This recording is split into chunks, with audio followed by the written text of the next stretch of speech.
আসসালামু আলাইকুম রহমতুল্লাহি ওয়াবারাকাতুহ। 1 মিনিট মাদ্রাসা ইউটিউব চ্যানেলে সম্মানিত দিনী ভাই বোনেরা, আমি আশা করি রব্বুল আলামিন আল্লাহ তাআলার অশেষ রহমত এবং দয়াতে আপনারা সকলেই ভালো আছেন এবং সুস্থ আছেন। আলহামদুলিল্লাহ। আজ অত্যন্ত গুরুত্বপূর্ণ একটি ভিডিও নিয়ে হাজির হয়েছি। প্রিয় দিনী ভাই বোনেরা, আজ আমরা কথা বলবো এক মহিমান্বিত রাত নিয়ে, অর্থাৎ শবে মেরাজ নিয়ে। এ রাতে আল্লাহর নবী প্রিয় হজরত মুহাম্মদ সাল্লাল্লাহু আলাইহি ওয়াসাল্লামের জীবনের এক অলৌকিক ঘটনা স্মরণ করায়।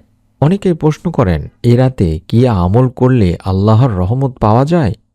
আজ আমি আপনাদের সাথে তাই শেয়ার করব একটি সহজ কিন্তু অর্থবহ আমল, যা আপনি আগামী সামনে শুক্রবারে শবে মেরাজের দিনে ও রাতে অন্তত 100 বার আদায় করতে পারেন ইনশাআল্লাহ। তাই মনোযোগ দিয়ে ভিডিওটি শেষ পর্যন্ত দেখুন, কারণ শেষের অংশে আছে একটি গুরুত্বপূর্ণ দোয়া ও উপদেশ। আশা করছি ভিডিওটি জুড়েই থাকবেন। আমরা প্রথমে জানব শবে মেরাজের গুরুত্ব নিয়ে। শবে মেরাজ সেই রাত যে রাতে আল্লাহ রাসূল সাল্লাল্লাহু আলাইহি ওয়াসাল্লাম মক্কা থেকে বাইতুল মুকাদ্দাস হয়ে তারপর 7 আসমান অতিক্রম করে সিদরাতুল মুনতাহা পর্যন্ত গমন করেন আল্লাহ তাআলার হুকুমে। আর এ রাত আমাদেরকে শেখায় আল্লাহ সব কিছুর উপর ক্ষমতাবান। কষ্টের পর অবশ্যই সহজতা আসে এবং আল্লাহ রব্বুল আলামিন নামাজকেই মূলত মুমিনের জন্য শবে মেরাজ বলেছেন। আর এ রাতে বান্দা যদি খাঁটি মনে নেক নিয়তে আল্লাহর দিকে ফিরে আসে, তাওবা করে, কান্নাকাটি করে, দোয়া করে, তবে রব্বুল আলামিন আল্লাহ তাআলা তার দিকে রহমতের দৃষ্টি দেন, তাকে মাফ করে দেন। সুবহানাল্লাহ। তাই আমরা আজ এই আমল ও দোয়াগুলো জানব, যেগুলো আগামী শুক্রবারে শবে মেরাজের দিনে বা রাতে আমরা করব। 1 নম্বর কাজ হলো পবিত্রতা অর্জন করতে হবে, অর্থাৎ ওযু বা গোসল করে আমাদেরকে পবিত্রতা অর্জন করে নিতে হবে। তারপরে সম্ভব হলে অন্তত 2 রাকাত নফল নামাজ পড়তে হবে।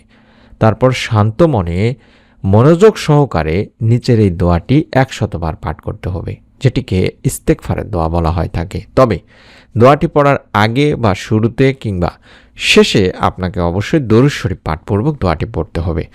আমরা সকলেই জানি যে এটি ইস্তেগফারের দোয়া, অর্থাৎ আস্তাগফিরুল্লাহ আল্লাযী লা ইলাহা ইল্লা হুয়াল হাইয়ুল কাইয়্যুম ওয়া আতুবু ইলাইহি।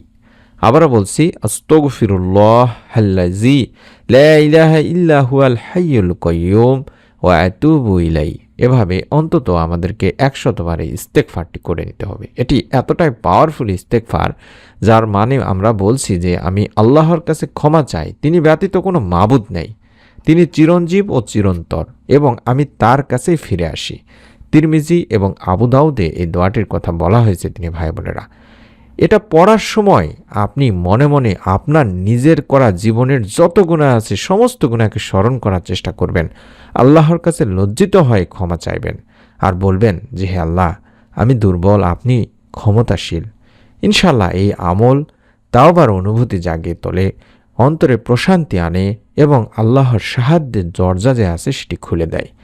আপনাদের কাছে মনোযোগ দিয়ে আমি কয়েকটি কথা শোনার অনুরোধ করছি। অর্থাৎ দোয়া কোনো জাদু নয়, এটা আপনারা মনে রাখবেন দিনী ভাই বোনেরা। দোয়া কবুল হওয়া বা না হওয়া শুধুমাত্র আল্লাহ তাআলারই উপর। আল্লাহর হিকমত অনুযায়ী আল্লাহ তাআলা দোয়া কবুল করে থাকেন। বান্দার জন্য যখন যেটা কল্যাণকর উত্তম হয়ে থাকে, তখন সেটা আল্লাহ তাআলা তাকে দান করেন। তবে আপনার চাওয়া পাওয়া, আপনার যে প্রয়োজন, সেগুলো আল্লাহ রাব্বুল আলামিনকে আপনি বলতে পারেন। হুবহু সেটা না হলেও আল্লাহ তাআলা আপনার জন্য এর আশেপাশে যেগুলো কল্যাণকর রয়েছে সেগুলোই আল্লাহ তাআলা আপনাকে দান করবেন তার সময় অনুযায়ী, আপনার সময় অনুযায়ী, আপনার জন্য যখন উত্তম হবে তখন। তাই আমরা দোয়া করা বন্ধ করব না। ফরজ নামাজ, হালাল রুজি ও তাওবা অত্যন্ত জরুরি দোয়া করার জন্য।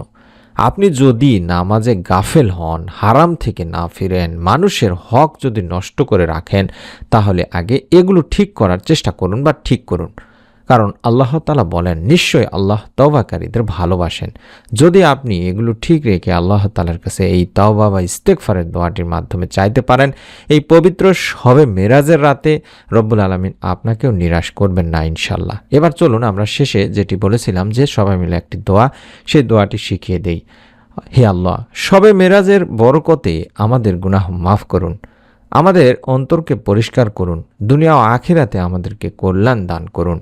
হে আল্লাহ, আপনি যেভাবে উত্তম মনে করেন সেভাবে আমাদের দোয়া কবুল করুন, আমাদের মনের নেক আশা পূরণ করুন, আমাদেরকে সেভাবে দুনিয়া আখেরাতে শান্তি দান করুন। আমিন। আশা করছি ভিডিওটি ছোট হলেও আপনাদের কাছে অত্যন্ত গুরুত্বপূর্ণ মনে হয়েছে, তাই ভিডিওটিতে একটি করে লাইক দিতেও সকলেই ভুলবেন না। আপনার নিকট আত্মীয়স্বজন, কাছের মানুষজন, বন্ধু বান্ধবদের কাছেও ভিডিওটি শেয়ার করতে ভুলবেন না। আর এমন ইসলামিক ভিডিওগুলো পেতে চ্যানেলটি সাবস্ক্রাইব করে বেল বাটনটি অন করে রাখুন। নতুন ভিডিওগুলো আপনার কাছে পৌঁছাবে ইনশাআল্লাহ। সকলেই ভালো থাকুন, সুস্থ থাকুন। প্রত্যেকেই প্রত্যেকের জন্য পবিত্র শবে মিরাজের রাতে দোয়া করুন। আল্লাহ তাআলা আমাদের সকলের দোয়া যাতে কবুল করেন। আমিন।